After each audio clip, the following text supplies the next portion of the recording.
तो गाइस कैसे हो आप लोग। तो स्वागत है आपका रेनेगेड इमॉर्टल के एपिसोड नंबर 305 में। अब देखो मैं इसको एक्सप्लेन करने वाला हूँ क्योंकि सराउंडिंग डायमेंस पे इतना घटिया सपोर्ट मिला कि उसको अभी कंटिन्यू कर पाना मेरे लिए अभी मुश्किल होगा, क्योंकि जब तक उसकी ऑडियंस ना आ जाएगी तब तक यार उसको कंटिन्यू करना ठीक नहीं रहेगा। और पहले मैं उसके 1 से 81 चैप्टर्स को शॉर्ट में एक्सप्लेन कर दूंगा। और ये वीडियो आज के एन एल्केमिस्ट के वीडियो के बाद की कहानी होने वाली है। तो चलिए शुरू करते हैं। तो जैसा कि अभी तक हमने पिछले एपिसोड में देखा कि वांगलिंग ने अभी वॉइड अर्ली स्टेज कल्टीवेटर को मार दिया होता है, जिसके बाद अभी के फिलहाल वो पेट्रोलिंग कर रहा होता है और मौसम होता है बारिश का, जहाँ पे वांगलिंग छत पे मौजूद था।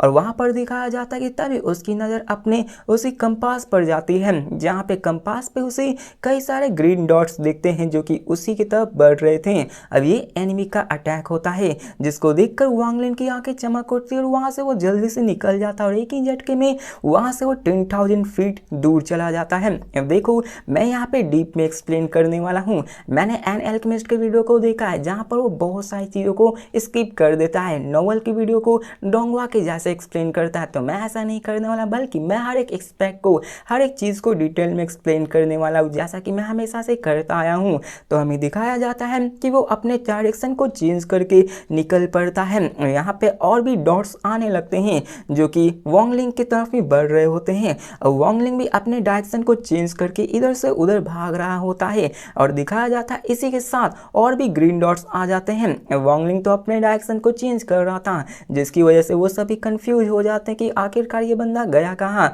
जिसके बाद दिखाया जाता है कि अभी भी 3 बंदे वांगलिंग के डायरेक्शन में आए हुए होते हैं और उसको घेरने की कोशिश कर रहे थे। वांगलिंग समझ जाता है कि ये जरूर लू वेनरेन ने किया होगा और वो समझ जाता है कि अभी उसको मारने के लिए ये सब आए हुए हैं। और वो कहता है कि चलो देखता हूँ कि आखिरकार ये बंदे मेरा क्या बिगाड़ते हैं। अब देखो वो सभी पावरफुल कल्टीवेटर्स होते हैं, इसलिए यहाँ पे हेड ऑन हेड फाइट करना वांगलिंग के लिए समझदारी वाली बात नहीं होती। जिसके बाद वो आगे भागने लगता है और दिखाया जाता है कि वहाँ पे और भी बंदे आ जाते हैं, नियरली 100 ग्रीन डॉट्स, मतलब और भी एनिमीज आ चुके होते हैं जो कि सब लोग वांगलिंग को मारने के लिए आ रहे होते हैं। अब दिखाया जाता है कि वो आगे भागते जाता है। वहाँ पे वांगलिंग देखते हुए कहता है कि यहाँ पे इन सभी में से 4 डायरेक्शन में से बंदे आ रहे हैं, जिसमें से 2 वॉइड स्टेज ट्रिबुलेशन कल्टीवेटर से और 2 early void tribulation cultivator stage के बंदे हैं। और जब से उसने ली जिन्युआन को मारा है, जो कि एक वॉइड ट्रिबुलेंट कल्टीवेटर्स होता है, उसके कारण ग्रीन डेविल कॉन्टिनेंट उसके पीछे हाथ धोकर पड़ गया है,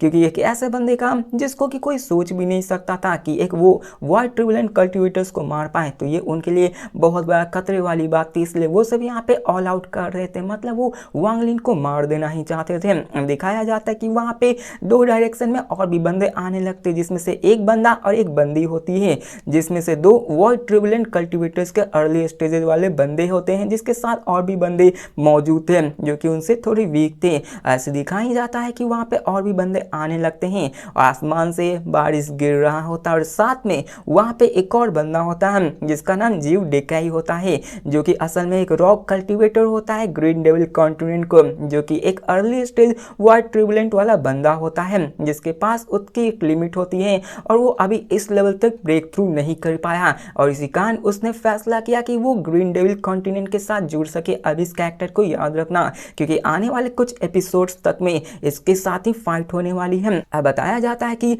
डॉग डेविल सेक्ट ने उसे इनवाइट किया था ताकि वो हेवनली बुल कॉन्टिनेंट के साथ फाइट करने में मदद कर सके, और उसे कई सारे बेनिफिट्स के बारे में प्रॉमिस भी किया गया था कि उसे बहुत सारी चीज़ें कल्टीवेशन के लिए दिए जाएंगे। और इसी के साथ दिखाया जाता है कि वो भी उसको मारने के लिए आगे बढ़ रहा था। और वहाँ पे कई सारे बंदे थे जो कि आर्केन वॉइड की मिड स्टेज के लेवल के बंदे थे और वो सभी जीव डीके के साथ आगे बढ़ रहे थे। अब जीव डीके बहुत ही कॉशियस होता है, क्योंकि जब से उसने सुना है कि वांगलिंग ने ली जीव को मार दिया है तो वो शौक हो गया, क्योंकि ऐसा समझ लो कि वॉइड ट्रिबुलेंट कल्टीवेटर्स को मारना ही बहुत ही मुश्किल होता है। लेकिन एक लोअर राम के बंदे ने एक हायर राम के बंदे को मार दिया है, जो कि उसके लिए बहुत ही एक्साइटमेंट वाली बात थी। उसने कहा था कि चलो आज आज इस बंदे को भी देख लेता हूँ कि आखिरकार इसकी पावर क्या है। अब यहाँ पे जियोडिकाई बहुत ही एक्साइटेड होता है क्योंकि यहाँ पे उसके ऊपर अनाउंसमेंट की हुई थी, उसके ऊपर रखी हुई थी बाउंटी कि जो भी वांगलिन को मार देगा उसे ओल्ड मैन की तरफ से, सेट की तरफ से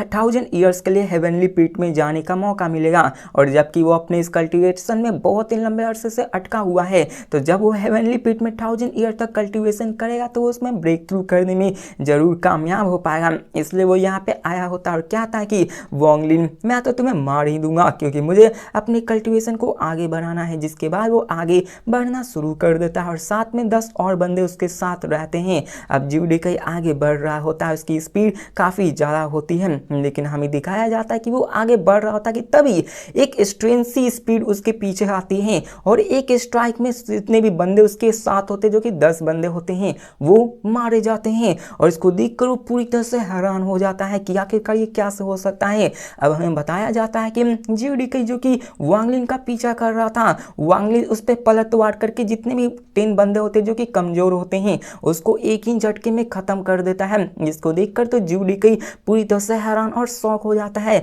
और कहता है कि वांगलिन तो सच में बहुत ज़्यादा फास्ट है। और वो और भी एक्साइटेड हो जाता है, मतलब उस बंदे को भागना चाहिए था लेकिन वो एक्साइटेड हो जाता है और कहता है कि वांगलिन मैं तो तुम्हें आज मार के रहूंगा। और जियोडिकाई यहाँ पे रिट्रीट नहीं करता और दिखाया जाता है कि वहाँ पर उस पर अटैक कर देता है कि इसी के साथ एक ब्यूटीफुल इल्यूजनरी फ्लावर्स अपीयर हो जाती है स्काई में जो कि आधे स्काई को कवर कर लेती है, जो कि असल में एक स्किल होती है। और जैसे ही वहाँ पे वो अपीयर होती है वांगलिन भी उसकी तरफ देखता है। अब यहाँ पे वांगलिन का मेन निशाना व्हाइट ट्रिबुलेंट कल्टीवेटर्स होते हैं क्योंकि बाकी सप्ताह उसका कुछ भी बिगाड़ नहीं सकते। अब दिखाया जाता है जितने भी 4 बंदे होते हैं जो कि कमजोर होते हैं वो वहां से भागने लगते हैं, लेकिन वांगलिन की स्पीड से वो मैच नहीं कर पाते और वांगलिन उन्हें बड़ी आसानी से एक ही झटके में मार देता है। जिसके बाद हमें दिखाया जाता है वो फिर से अपने उसी कंपास की तरफ देखता है जहाँ पे और भी बंदे उसकी तरफ आने लगते हैं, जिसमें से 3 मिड स्टेट व्हाइट ट्रिबुलेंट के बंदे जो कि ऑलमोस्ट होते हुए फुल स्पीड से वांगलिन की तरफ बढ़ रहे होते हैं और उनकी स्पीड से आधे घंटे में वो वांगलिन को कैचअप कर सकते हैं। अब दिखाया जाता है कि एक और बंदा होता है जो कि अर्ली व्हाइट ट्रिबुलेंट कल्टीवेटर होता है, वो अपनी टीम को लेकर उसी की तरफ बढ़ रहा होता है। अब वांगलिन अपनी आंखों में देख कर कहता है कि आधा घंटा ये काफी रहेगा। अब इसी मूवमेंट पे जियोडिकाई भी अपने फ्लावर सिग्नल को रिलीज कर देता है कि देखो मुझे वांगलिन का लोकेशन मिल गया है, जल्दी से मेरे पास आ जाओ। और जियोडिकाई चला जाता है वांगलिन पर अटैक करने के लिए और दिखाया जाता है कि तभी वहां पे उसी वक्त कई सारे सेल्स रैपिडली जो कि बहुत ही छोटे अमाउंट ऑफ टाइम में होते हैं वांगलिन पे अटैक कर दिए जाते हैं। लगभग 1 मिलियन सेल्स जो कि एक ह्यूज लाइन के फॉर्मेशन में बनी हुई होती हैं वो वांगलिन की तरफ आने लगती है। और ये मूवमेंट होता है जब वांगलिन और जियोडिकाई में फाइट होने वाली होती है। और वांगलिन ने कभी भी इतने फास्ट स्पीड से सेल्स का फॉर्मेशन होते हुए नहीं देखा था, मतलब जियोडिकाई ने एक ही झटके में 1 मिलियन सेल फॉर्मेशन करके वांगलिन पे अटैक कर दिया होता है, जिसके कारण वो पूरी तरह से हैरान हो जाता है। अब दिखाया जाता है कि वो सेल्स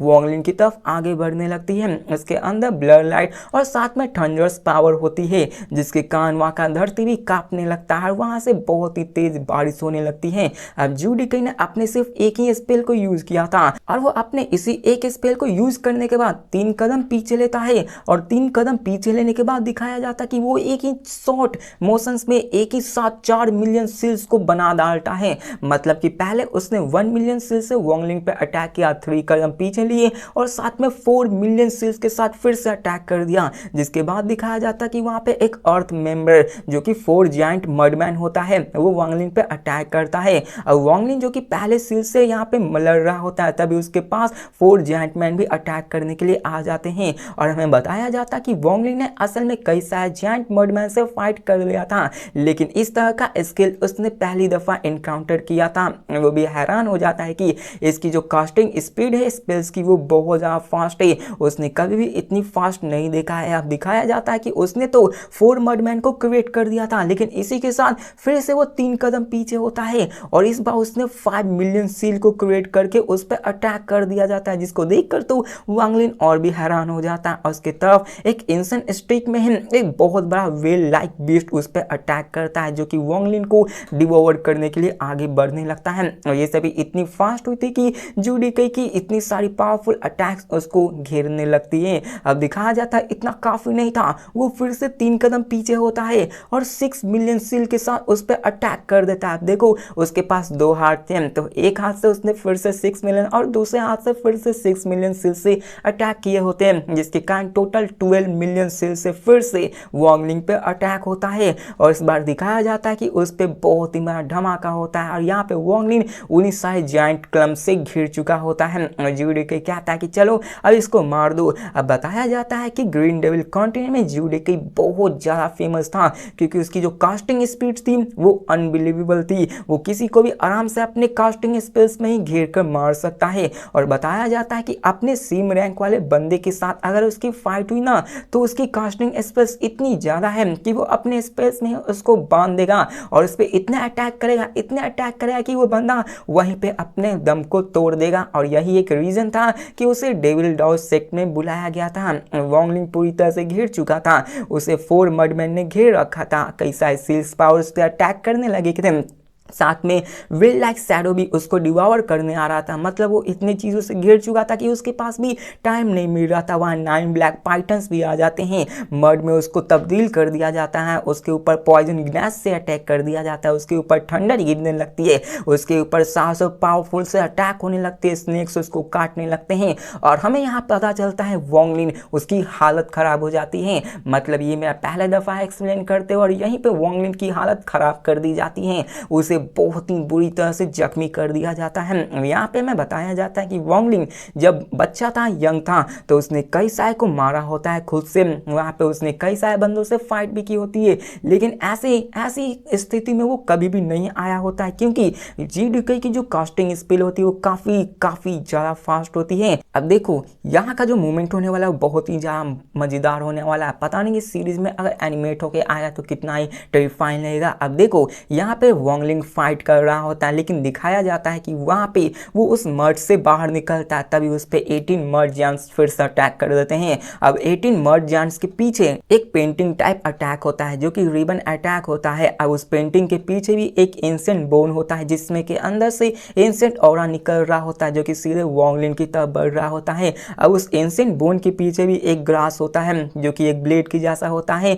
जो कि एक ग्रीन लिक्विड में डिप होता है, वो उस पर अटैक कर देता है। अब उस ग्रास के भी पीछे एक फॉग होता है, जो कि एक फॉग टाइप का होता है अटैक, जिसमें कि वॉन्गलिन को घेर दिया जाएगा। और साथ में उसके पीछे होता है एक विल पावर, जो कि वॉन्गलिन पे अटैक करने वाली थी। अब ये सभी अटैक वॉन्गलिन पे बारी बारी जाके लग रहे होते हैं, लेकिन यहाँ पर हमें बताया जाता है कि एक चीज़ बहुत ही स्ट्रेंज होती है। ज्यूडिकाई के एक्सपीरियंस के अनुसार यहाँ पे जितने भी उसने अटैक किए होते हैं, उसने विल पावर को 3 बार यूज कर दिया होता है। जानता था कि अब तक जिसने भी उस पर अटैक किया होता है विल पावर से, उसकी जो कल्टीवेशन लेवल चाहे उसकी बराबर ही क्यों ना हो, वो सीरियसली इंजर हो जाता है। लेकिन हमें यहाँ पता चलता है कि उन सारे अटैक्स को खाने के बावजूद भी वॉन्गलिन उतना ज़्यादा इंजर्ड नहीं हुआ था, जितना कि बाकी सारे कल्टीवेटर सेम रियलम में रहने के बावजूद भी इंजर्ड हो जाते हैं। दिखाया जाता है कि in short amount of time में ही इतने सारे डिफरेंट काइंड्स ऑफ स्पेल के आ जाने की वजह से उसको ऐसा लग रहा था जैसे वो कई सारे बंदों से एक साथ फाइट कर रहा है। उसके मुंह से खून भी निकलने लगता है, मतलब वो बहुत ज़्यादा जख्मी हो जाता है। और जीडीके तो वॉन्गलिन को मौका ही नहीं दे रहा था रिएक्ट करने के लिए, वो स्पेल्स पे स्पेल्स अटैक पे अटैक किए जाता है। दिखाया जाता है वॉन्गलिन के क्लोथ्स भी काफ़ी डैमेज हो चुके होते हैं, उसकी स्थिति बहुत ही ख़राब हो चुकी होती है, वो वहाँ से निकल भी नहीं पा रहा होता। अगर यहाँ पे उसके पास एंशिएंट डॉ बॉडी नहीं होती तो वो मारा जा चुका होता। लेकिन दिखाया जाता है कि वो यहाँ पे अभी भी आराम नहीं करता, वो उन सबसे फाइट करने लगता है और वो 18 मर्डमैन उस पर अटैक करने लगते। लेकिन यहाँ पे हमें दिखाया जाता है कि 18 मर्डमैन वो वॉन्गलिन पर अटैक नहीं, बल्कि वहाँ पे जाते ही खुद को सेल्फ एक्सप्लोड कर देते हैं और धमाका होता है, बहुत बड़ा धमाका, जो कि कंप्लीटली उसको अपने अंदर कवर कर लेता है। और दिखाया जाता है कि उसमें वो भी आ जाता है और इसी के साथ दिखाया जाता है वो पेंटिंग लाइक चीज़ भी उस पर अटैक करने लगती है। और पेंटिंग भी यहाँ पे अटैक नहीं बल्कि धमाका करती है और वहाँ पे 1,08,000 थ्रेड्स उस पर जाके अटैक करके अपने आप को खुद को सेल्फ डिस्ट्रक्ट कर देते हैं। इसी के साथ जितने को चीज़ दिखाया जाता है वो सभी अपने आप को सेल्फ डिस्ट्रक्ट कर रहे होते हैं। इसी के साथ जीडीओ यहाँ पे नहीं रुकता बल्कि वो अपने पास एक कुत्ते को भी निकाल लेता है जो कि उसने पाला होता है, और ये कुत्ता बहुत ही पावरफुल होता है जो कि लोगों को इंजर्ड करने में काम आता था। उसी के साथ वो वॉलिंग पर भी अटैक कर देता है। अब उस डॉग की स्पीड काफ़ी ज़्यादा फास्ट होती है और वो वॉन्गलिन के हेड पर ही अटैक कर देता है, और दिखाया जाता है कि इसी के साथ वॉन्गलिन के मुंह से बहुत बहुत ज़्यादा खून निकलने लगता है, जिसके कारण वॉन्गलिन मानो बहुत ही जख्मी हो चुका था। अब यहाँ पे वो मरने की कगार पे आ चुका होता है, लेकिन यहाँ पे वो हार नहीं मानता। वो अपने हाथों को उठाता उन सब पे अटैक करने की कोशिश कर रहा था, लेकिन वो इसमें हार रहा होता है। उस पर इतने सारे अटैक्स हो रहे थे कि उसको यहाँ पे मौका ही नहीं मिलता कि आखिरकार उसे करना क्या जाए, लेकिन फिर भी वो आगे बढ़ता है और दिखाया जाता है कि वो उन सबको रोकते हुए वहाँ पे उस पर अटैक करने की कोशिश कर रहा था। अब जीडीक्यू को लग रहा था कि वॉन्गलिन को वो बड़ी आसानी से मार देगा, लेकिन तभी वॉन्गलिन अपने मुंह को खोलता है और उसके अंदर से एक ब्लैक स्टोन अपीयर होता है, और जैसे ही वो स्टोन अपीयर होता है उसके अंदर से ब्लैक लाइट निकलने लगती है जो कि वहाँ पे जितने भी वेल्स अटैक्स होते हैं उन सबको कवर अप कर लेती है। और असल में ये वॉन्गलिन का हेवनली डॉग का द नीदर बीस्ट होता है, और जैसे ही नीदर बीस्ट अपीयर होता है वहाँ पे वो जितने भी अटैक्स होते हैं उन सबको नाकामयाब कर देता है। और जीडीक्यू को दिखाया जाता है जो इस अटैक को देखकर हैरान हो जाता है, और साथ में उसके मन में डर भी बैठ जाता है, क्योंकि यहाँ पे वो समझ गया था कि ये नीडर बीस्ट उसके वेल बीस्ट से भी ज़्यादा पावरफुल है। वो अपनी वेल बीस्ट को वापस बुलाने की कोशिश कर रहा था, समन करने की कोशिश कर रहा था, लेकिन ये काफ़ी लेट हो चुका होता है। उसका जो वेल बीस्ट होता है उसका नीडर बीस्ट डिवोवर कर लेता है, मतलब उसके बीस्ट को ही अपना वॉन्गलिन का बीस्ट उसको डिवोवर कर चुका होता है। और जैसे ही वो उसको डिवोवर करता है जीडीक्यू की फेस पेल हो जाती है और उसके मुंह से भी खून निकलने लगती है, क्योंकि वो उसको कंट्रोल कर रहा था। तो इसी के साथ हमारा ये एपिसोड खत्म होता है। तो मिलते हैं नेक्स्ट वीडियो में, जो कि नेक्स्ट वीडियो थोड़ी देर बाद अपलोड हो जाएगी। तब तक के लिए बाय।